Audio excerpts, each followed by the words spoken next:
ചങ്ങായിമാർ ഇന്നലെ നമ്മുടെ അഖിലാണ്ട കൂടി അഖില ലോക പൊട്ടൻ അഖിൽമാരാറില്ലേ ഒരു പൊട്ടത്തരം പറഞ്ഞിരുന്നു. ഒരു ലോക പൊട്ടത്തരം. പ്രസവം എന്ന് പറഞ്ഞത് വളരെ സുഖകരമായ ഭയങ്കരമായ എൻജോയ്മെന്റുള്ള ഒരു സംഭവമാണ്. അത് നമ്മളെ കേരളത്തിലെ ആശുപത്രികൾ അത് വളരെ വേദനാജനകമാക്കുന്നത് കേരളത്തിലെ ആശുപത്രികളാണെന്ന്. എന്തായാലും ഇത്രയും വലിയ പൊട്ടത്തരം പറഞ്ഞ നമ്മളെ അഖില ലോക പൊട്ടൻ അഖിൽമാരാർക്ക് നമ്മുടെ ഡോക്ടർ സൗമ്യ സാറിനുണ്ടല്ല നല്ല മറുപടി കൊടുത്തിട്ടുണ്ട്. എന്തായാലും നമുക്ക് ആദ്യം തന്നെ അഖില ലോക പൊട്ടൻ അഖിൽമാരാർ പറഞ്ഞ ആ പൊട്ടത്തരം ആദ്യം കേൾക്കാം. അതിനുശേഷം സൗമ്യ സാരി കൊടുത്ത നല്ല മറുപടിയും കേൾക്കാം. ഒരു കാലത്ത് സ്ത്രീകൾ പ്രസവം എന്ന് പറഞ്ഞാൽ വളരെ കൂടുതൽ പണ്ടൊക്കെ തമാശയായിട്ട് ചിലർ പറഞ്ഞ് കേൾക്കാം. ആ സ്ത്രീ അവളെ പ്രസവിച്ചിട്ട് പോയിരുന്നു ആ 2 കിലോ അരി ഇടിച്ചോടെ വെച്ചിട്ടുണ്ട്. അപ്പൊ ഇത്ര നിസാരമായിട്ട് സ്ത്രീകൾ വളരെ എൻജോയ് ചെയ്തിരുന്ന ഒരു പ്രോസസ്സിനെ ഇവിടുത്തെ കുറെ ആശുപത്രികളും വന്ന് ഇവിടുത്തെ കുറെ രക്ഷകർത്താക്കളെ ഇത് ഇങ്ങനെ പ്രഷർ കയറ്റി വെച്ച് അതോടുകൂടി ആദ്യം കയറി പ്രഗ്നന്റ് ആയി കഴിഞ്ഞാൽ തന്നെ എനിക്കെന്തോ മാരക രോഗമാണെന്ന് ഒരു പെൺകുട്ടിയുടെ മനസ്സിലേക്ക് ഇട്ടുകൊടുത്ത് ഇതിനെ ഇങ്ങനെ പേടിപ്പിച്ച് 9 മാസം ഇതിന് പ്രസവിക്കാനും പറ്റാം സിസേറിയനുമായി ആകെ കോംപ്ലിക്കേറ്റഡ് ആക്കി വെക്കും. എന്താ മോനെ എൻജോയ്മെന്റ്. പ്രസവ റൂമിലേക്ക് പോകുന്നത് ടൂറ് പോകുന്ന പോലെയാണല്ലോ. അവൻ പറഞ്ഞ വാക്ക് കേട്ടില്ലേ, പണ്ട് കാലത്ത് എൻജോയ്മെന്റ് ആയിരുന്നു പ്രസവം. ഇവിടെ ഒരു മനുഷ്യന് ചെറിയ വയറുവേദന വന്നിട്ടില്ല, അത് തന്നെ സഹിക്കാൻ കഴിയില്ല. എന്തിന് രാത്രി ഭക്ഷണം കുറച്ച് അധികം കഴിച്ചാല് രാവിലെ ടോയ്ലറ്റ് പോകുമ്പോണ്ടില്ല ചില സമയത്ത് ഒരു വേദന വരാറുണ്ട്. ആ വേദന തന്നെ ഇവിടെ മനുഷ്യന് സഹിക്കാൻ പറ്റുന്നില്ല. അപ്പോഴാണ് ഈ അഖിൽമാരൻ ഇത്രയും വേദനാജനകമായ പ്രസവത്തെ ഭയങ്കരമായ എൻജോയ്മെന്റ് ആണെന്ന് പറയുന്നത്. എന്തായാലും നമ്മൾ ഈ അഖിൽമാരൻ ഉണ്ടല്ലോ ഒരുപാട് സ്ത്രീകൾ വയറ് നിറയെ മറുപടി കൊടുത്തിട്ടുണ്ട്. സ്ത്രീകൾ എടുക്കുന്നു ഇമാതിരി വയറ് നിറയെ മറുപടി കേൾക്കണമെങ്കിൽ അഖിൽമാരാറെ നിന്നെ കൊണ്ടേ പറ്റൂ. അതിലെന്തായാലും ഡോക്ടർ സൗമ്യ സരിൻ കൊടുത്ത മറുപടിയാണ് എനിക്ക് ഏറ്റവും കൂടുതൽ ഇഷ്ടപ്പെട്ടത്. എന്തായാലും ഡോക്ടർ സൗമ്യ സരിൻ അഖിൽമാരാർ കൊടുത്ത ആ മനോഹരമായ മറുപടി ഒന്ന് കേട്ടിട്ട് വന്നാലോ. എല്ലാവർക്കും നമസ്കാരം. സ്ത്രീകൾ വളരെ എൻജോയ് ചെയ്തിരുന്ന പ്രസവങ്ങളെ ആശുപത്രിക്കാർ വന്ന് ആകെ കോംപ്ലിക്കേറ്റഡ് ആക്കി എന്നാണ് നമ്മുടെ അഖിൽമാരാർ പറയുന്നത്. എന്തായാലും അതിനെപ്പറ്റി കൂടുതൽ പറയുന്നതിന് മുമ്പ് എനിക്ക് കുറച്ച് ചോദ്യങ്ങൾ, ഒരു 3-4 ചോദ്യങ്ങൾ അഖിൽമാരോട് ചോദിക്കാനുണ്ട്. അതിൽ ആദ്യത്തെ ചോദ്യം, എന്തായാലും ഇത്ര ആധികാരികമായിട്ട് പ്രസവത്തെ പറ്റിയും അത് ഇത്ര കണ്ട് എൻജോയ് ചെയ്യുന്ന ഒരു സംഭവമാണെന്നൊക്കെ പറയണമെന്നുണ്ടെങ്കിൽ കുറച്ചൊരു എക്സ്പീരിയൻസ് അല്ലെ, അത് എക്സ്പീരിയൻസ് ചെയ്ത ആളുകൾക്കാണ് അത്ര ആധികാരികമായിട്ട് പറയാൻ പറ്റുക. അപ്പോൾ അഖിൽമാരാരെ എത്ര പ്രസവിച്ചിട്ടുണ്ട് എന്നറിയാൻ എനിക്ക് ചെറിയൊരു ആകാംക്ഷയുണ്ട്. ഇനി അല്ല, എന്റെ അറിവ് വെച്ചിട്ട് അഖിൽമാരാർക്കും ഭാര്യയ്ക്കും 2 കുട്ടികളാണ്, 2 പെൺമക്കളാണ്. അത് അഖിൽമാരാരുടെ ഭാര്യ നടത്തിയ പ്രസവങ്ങളാണെന്നാണ് എന്റെ അറിവ്. അപ്പൊ രണ്ടാമത്തെ ചോദ്യം, അഖിൽമാരാരുടെ ഭാര്യ എവിടെ വെച്ചിട്ടാണ് പ്രസവിച്ചത്? വീട്ടിൽ വെച്ചിട്ടാവണമല്ലോ. ഇപ്പൊ അങ്ങനെ എൻജോയ് ചെയ്തിട്ട് പ്രസവിക്കണം എന്നുണ്ടെങ്കിൽ ആശുപത്രിക്കാർ ഒബ്വിയസ്ലി അത് കോംപ്ലിക്കേറ്റഡ് ആക്കി എന്ന് പറയുമ്പോൾ എന്തായാലും ആശുപത്രി പോകാതെ വീട്ടിലായിരിക്കണം പ്രസവം നടന്നിരിക്കുന്നത്. അപ്പോൾ ഈ പറയുന്ന 2 പ്രസവങ്ങളും നടന്നത് വീട്ടിലാണോ ആശുപത്രിയിലാണോ? രണ്ടാമത്തെ ചോദ്യം. ഇനി 3-ാമത്തെ ചോദ്യം, വീട്ടിലല്ല ആശുപത്രിയിലാണ് ഈ 2 പ്രസവങ്ങൾ നടന്നതെന്നുണ്ടെങ്കിൽ അതെന്തൊരു പരിപാടിയാണ്?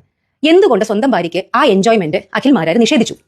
ഇത്ര കണ്ട് എൻജോയ്മെന്റ് ഉള്ള ഒരു പരിപാടി എന്തുകൊണ്ട് ഇത്ര കോംപ്ലിക്കേറ്റഡ് ആക്കുന്ന ആശുപത്രിയിൽ കൊണ്ടുപോയി ഈ 2 പ്രസവങ്ങൾ നടത്തി ആ ഒരു എൻജോയ്മെന്റിനുള്ള അധികാരം അല്ലെങ്കിൽ അതിനുള്ള അർഹത എന്തുകൊണ്ട് സ്വന്തം ഭാര്യയ്ക്ക് നിഷേധിച്ചു?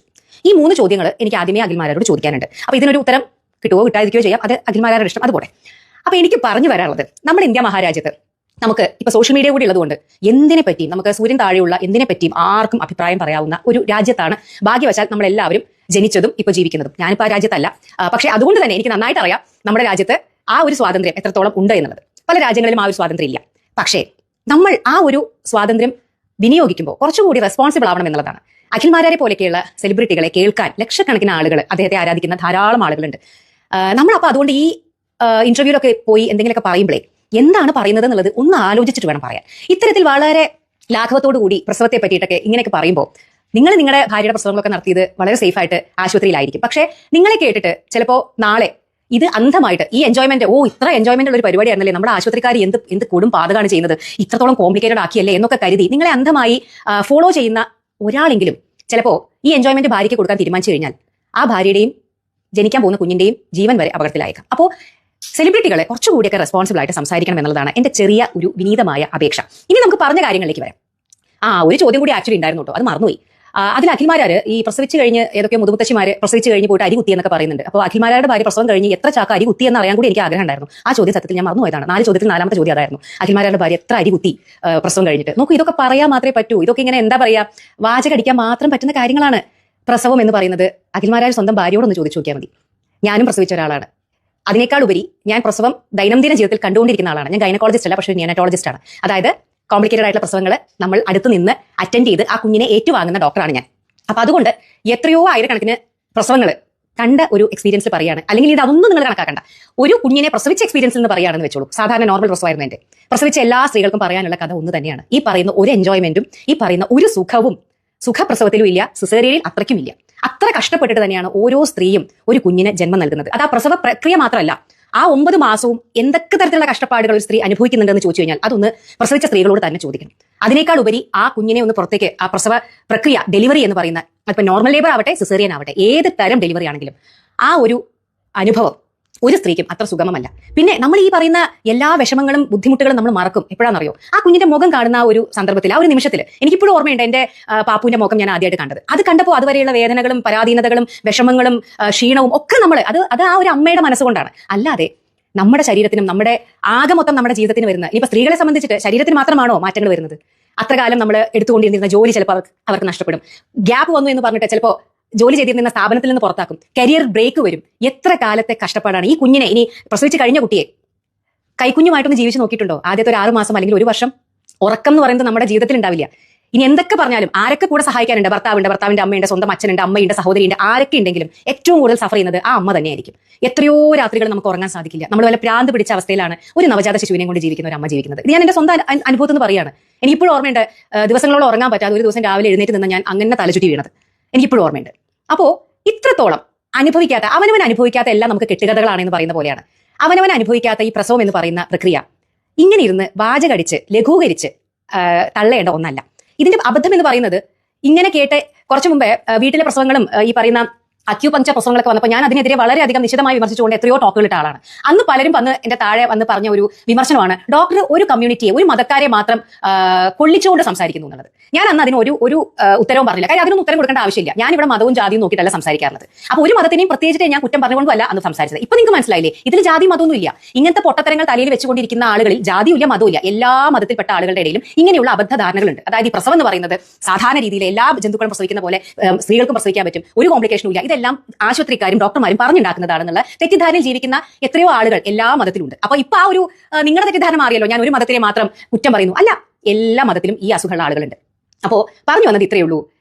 അത്ര എൻജോയബിൾ ആയിട്ടുള്ള സംഭവമൊന്നും അല്ല മനുഷ്യന്മാരിലെ പ്രസവം. അതിപ്പോ ഏത് ജീവികളുടെ പ്രസവം എടുത്താലും അങ്ങനെയൊക്കെ തന്നെയായിരിക്കും. പിന്നെ പല ജീവികളും പ്രസവിക്കുന്നില്ല, അതുപോലെ മനുഷ്യനും പ്രസവിച്ചുകൂടെ ചോദിച്ചു കഴിഞ്ഞാൽ ഇതിനൊക്കെയുള്ള ഉത്തരങ്ങൾ ഞാൻ ഇതിന് മുമ്പേയുള്ള ടോക്കുകൾ വളരെ വിശദമായി പറഞ്ഞിട്ടുണ്ട്. മനുഷ്യനെ കാലക്രമേണ പരിണാമത്തിൽ സംഭവിച്ച മാറ്റങ്ങൾ, സ്ത്രീ ശരീരത്തിന്റെ പെൽവിസ് എത്രത്തോളം ഇങ്ങനെ നാരോ ഡൗൺ ആയിപ്പോയി, കുഞ്ഞിന്റെ തല വലുതായി, നമുക്ക് ബുദ്ധിവികാസം സംഭവിച്ചപ്പോൾ കുഞ്ഞിന്റെ തല വലുതായി, എന്നാൽ തല പുറത്തേക്ക് വരുന്ന പെൽവിക് ഔട്ട്ലെറ്റ് സ്ത്രീകളുടെ കാലക്രമേണ നമ്മൾ നിവർന്ന് നിൽക്കാൻ തുടങ്ങിയപ്പോൾ അത് ചുരുങ്ങി. അപ്പൊ അതുകൊണ്ട് തന്നെ പലപ്പോഴും ഒബ്സ്ട്രക്റ്റഡ് ലേബർ, ആ ഡെലിവറിയുടെ പ്രോസസ്സിൽ പലപ്പോഴും കുഞ്ഞ് ഇതിൽ പെട്ടുപോകാനുള്ള അല്ലെങ്കിൽ കുടുങ്ങി പോകാനുള്ള സാധ്യത വളരെ കൂടുതലാണ്. അതുകൊണ്ടൊക്കെ കൂടിയാണ് നമുക്ക് പലപ്പോഴും സിസേറിയനും അല്ലെങ്കിൽ ഫോർസെപ്സ് ഡെലിവറി, വാക്വം ഡെലിവറി ആവശ്യമായി വരുന്നത്. പിന്നെ അതിനേക്കാളൊക്കെ ഉപരി നിങ്ങളുടെ പഴയ അരികുത്തിയ കഥ പറയുന്നുണ്ടല്ലോ, ഞാൻ ഇതും പറയാൻ പറഞ്ഞ കാര്യമാണ്. നിങ്ങളുടെ മുത്തശ്ശിമാരോടൊക്കെ ഒന്ന് ചോദിച്ചു നോക്കുക, വീട്ടിലൊക്കെ 2-3 തലമുറ മുകളിലുള്ള ആരെങ്കിലും ഉണ്ടെങ്കിൽ അവരുടെ കാലത്തൊക്കെ പ്രസവത്തിൽ എത്ര സ്ത്രീകൾ മരണപ്പെട്ടിട്ടുണ്ടെന്നുള്ളത് ഒന്ന് ചോദിച്ചു നോക്കൂ. ഇന്നത്തെ കാലഘട്ടത്തിൽ ലക്ഷക്കണക്കിന് ഡെലിവറികൾ നടക്കുമ്പോൾ ഒരു സ്ത്രീ മരണപ്പെട്ടാൽ പോലും അത് എത്ര വലിയൊരു പ്രശ്നം നമ്മൾ ആക്കാറുണ്ട് അല്ലെ? ഒരു അമ്മയുടെ മരണമോ ഒരു കുഞ്ഞിന്റെ മരണമോ പോലും നമുക്ക് ഇന്ന് സ്വീകാര്യമല്ല, ലക്ഷക്കണക്കിന് ഡെലിവറികൾ നടക്കുമ്പോൾ. എന്നാൽ 3-4 തലമുറകൾക്ക് മുമ്പേ എത്രയോ സ്ത്രീകളും എത്രയോ കുഞ്ഞുങ്ങളും പ്രസവത്തിൽ മരിച്ചു പോയിട്ടുണ്ട്.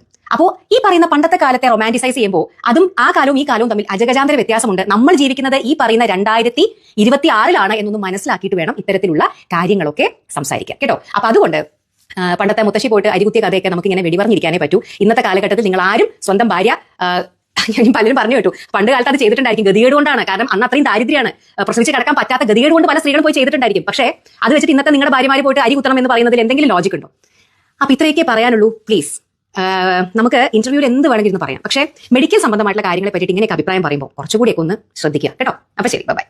നമ്മളെ സൗമ്യ സാറിനുണ്ടല്ല, അഖിൽ മാരാറ നല്ലവണ്ണം കണ്ടം വഴി ഓടിച്ചിട്ടുണ്ട്. സൗമ്യ സാറിന് ഒരു ഡോക്ടർ ആയതുകൊണ്ടും കൂടിയാണ് ഞാൻ ഈ വീഡിയോ ധൈര്യത്തിൽ ഇവിടെ വെച്ചത്. പക്ഷെ ഈ കാര്യം ഉണ്ടല്ലോ, സൗമ്യ സാരും പറഞ്ഞ കാര്യം നമ്മൾ അഖിൽമാരന് മനസ്സിലാണെങ്കിൽ 10 ജന്മം ആ വേട്ടവളം ജനിക്കേണ്ടി വരും. ഇനി ആ പമ്പര വിഡ് മാരാറുണ്ടല്ലോ, 2 ദിവസം ഇതിനെ ന്യായീകരിച്ച് മെഴുകിക്കൊണ്ട് സോഷ്യൽ മീഡിയയിൽ ഇങ്ങനെ കറങ്ങി നടക്കുക നിങ്ങൾ കണ്ടോ? ഈ വേട്ടാവളിലേക്ക് ഉണ്ടല്ലോ നമ്മളെ ബാല പണ്ട് വിളിച്ച വിളിയാന്ന് വിളിക്കേണ്ടത് പൊട്ടന്റെ പൊട്ടൻ. അതാണ് ഈ മാരാർക്കെല്ലാം പറ്റിയ ശരിയായ പേര്. അപ്പൊ എന്തായാലും അഖിൽ മാരാറെ കണ്ടം വഴിയടിച്ചുകൊണ്ട് കാര്യങ്ങൾ കൃത്യമായിട്ട് നല്ല രീതിയിൽ വിശദീകരിച്ചെന്ന ഡോക്ടർ സൗമ്യ സാറിനും എന്നെ ഇഷ്ടപ്പെടുന്ന എല്ലാവർക്കും എൻ്റെ ഒരു നല്ല സുലാൻ.